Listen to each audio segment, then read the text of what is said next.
Retrolord proudly presents Tales from Wooden Rails. Today's story, Shenanigans.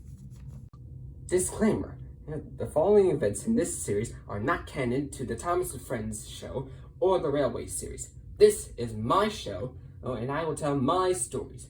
Thank you. Now enjoy the video. Life was hard on the island of Sodor. With the lack of tourism, Stomach could hardly afford to keep the railroad running. Engines and rolling stock had to be sent away. Many destinations started to fall apart and couldn't be rebuilt because it was too expensive. And sheds and railways had to be destroyed because he couldn't pay the bills. Soon, Sir Topham Hatt feared he would have to sell his railway and the rest of his engines. But that all changed one day when a mysterious boat crashed into the harbor at Brundham Docks. And on that boat was animals, lots of animals. And Sir Topham Hatt didn't know what to do with them at first, but then he had an idea. He would turn the island of Sodor into a part-time wildlife center. Now, the animals didn't bother the engines, so they really didn't mind them being there. Then things got better when Rocky discovered an old pirate ship on the coast of Brundham Docks as well. Once news got out about the pirate ship, tourists started coming back to the island by the boatload. Now the island was back in business, and it was busier than it had ever been before.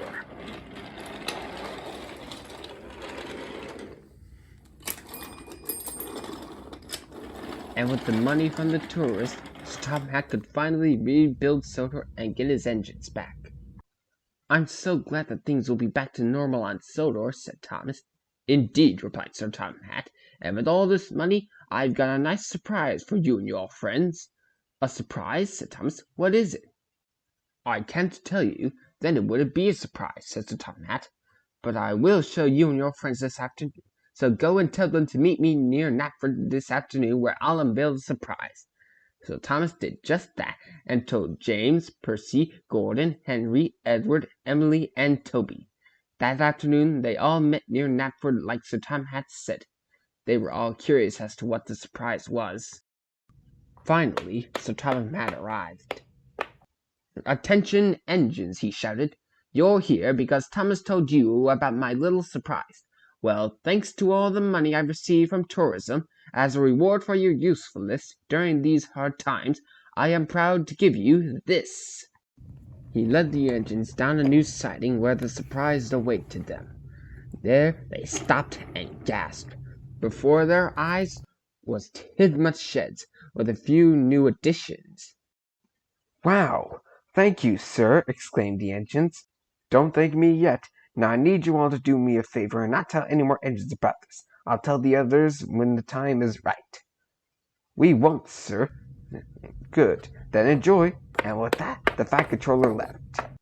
It was a few minutes after he left that the engines realized something wrong. There were only 5 berths and 8 engines. "Who's gonna sleep in a shed?" asked Percy. They thought about it, then Edward had an idea. "I know how we can all sleep in the sheds. When Percy goes out to deliver the mail at night, Gordon can sleep in Percy's berth, so he'll be ready to pull the express in the morning. And when he's pulling the express, Percy could get some rest until he's needed." "That works," said Gordon. "And when Henry takes the flying kipper at night, James can sleep in his berth, so he'll be ready to pull his express. And Henry can do the same as Percy when he gets back." "Okay," said Henry. "And if anyone else has a night job, another engine can take their berth and do the same thing." The engines agreed, and the plan went as Edward had said. Gordon took Percy's berth during his mail run, and so Percy could sleep in his berth when Gordon was out pulling the express in the morning.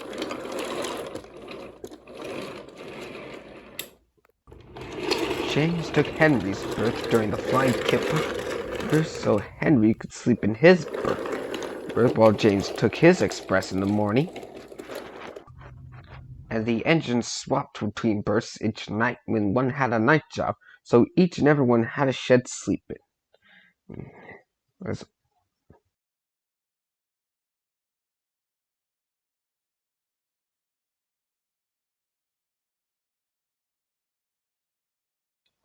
It was all good until Sunday. As you know, there is no post on Sunday, so Percy had the night off. But Gordon, unfortunately, still had to pull the express in the morning, and he was not ready to give up his shed any time soon. Go find some place else to sleep, little Percy. I need my beauty sleep. And then he closed the shed door before Percy could get in his word. So Percy spent the whole night trying to find some place else to sleep, mostly to no avail whatsoever.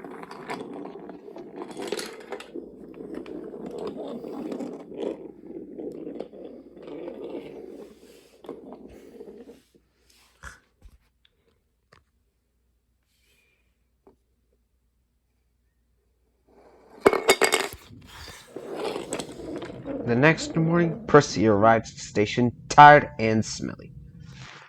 "Ha ha!" chuckled James. "You smell like you slept with the fishes."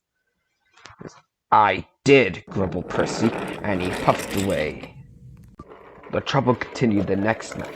James was puffing back to take a good night's rest from a long day's work, but he was shocked to see Henry sleeping in his berth instead of pulling the flying kipper.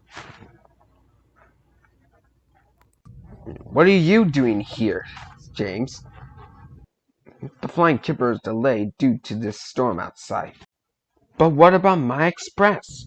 "Sorry, James, but I got here first." James realized he wasn't going to win this argument when Henry closed the door. So James had to sleep in the rain last night.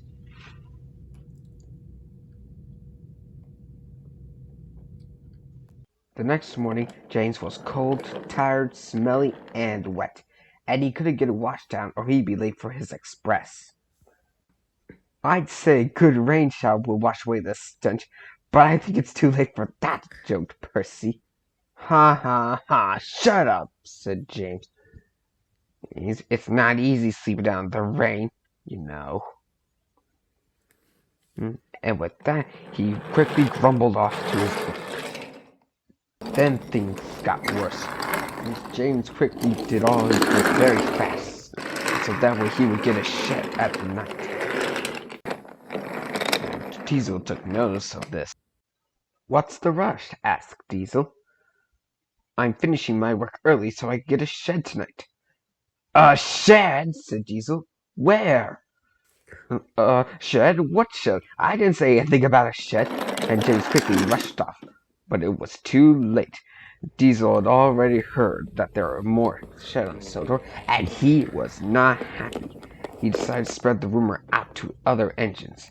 Soon the word got out to everyone on Sodor, and not a single one of them was happy either about the sheds.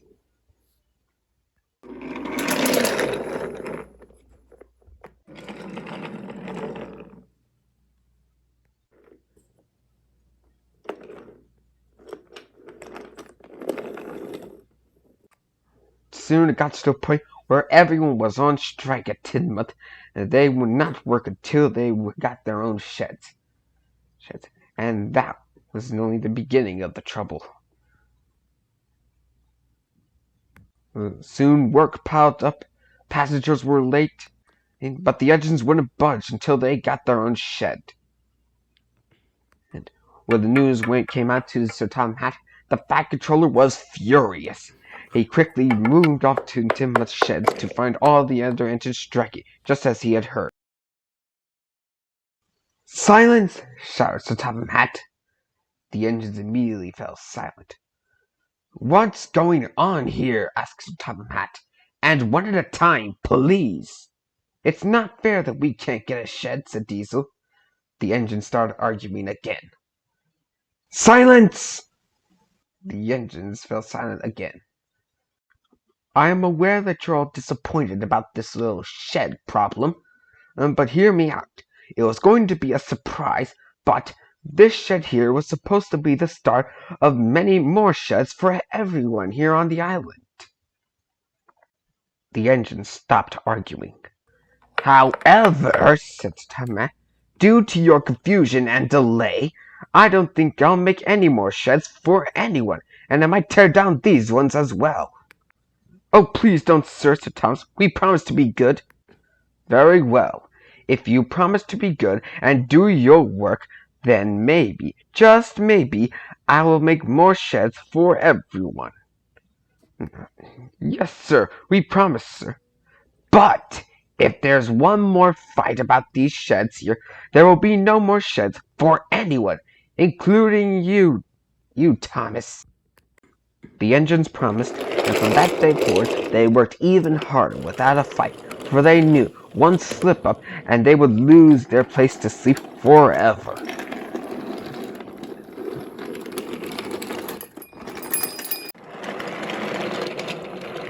Sir Tom had saw their progress, and he was proud. So, staying true to his word, he decided to build more and more sheds and sidings for the engines. Soon things were back to normal on the island, and everyone now had a new shed to sleep in. Thanks again for these sheds, sir, said Thomas. Don't thank me yet, Thomas, said Top Hat.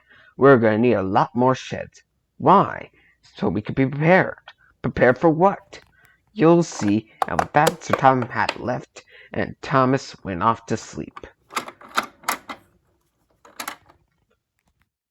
Hey everyone, it's me, Retro and before I end my first video ever, I'd like to take a moment and thank everyone who helped me make this video today. I'd like to thank my brother for lending me his phone and helping film some of the first shots of the video. Oh, I'd like to thank my sister for lending me her dolls, who were the tourists and passengers. I'd like to thank my mom and dad, who didn't give up on me and kept encouraging me to do this video. I'd like to thank my friends for standing by me for this, and I'd like to thank all the YouTubers that inspired me to this moment. Yeah, I can't do this without you. Well, this is very big for me. I hope I could do some more. So, if you would like to see more, hit that subscribe button and tap the notifications bell, so you can know when and where I will be making my next video. Thanks, and I'll see you guys next time. And remember, be excellent to each other.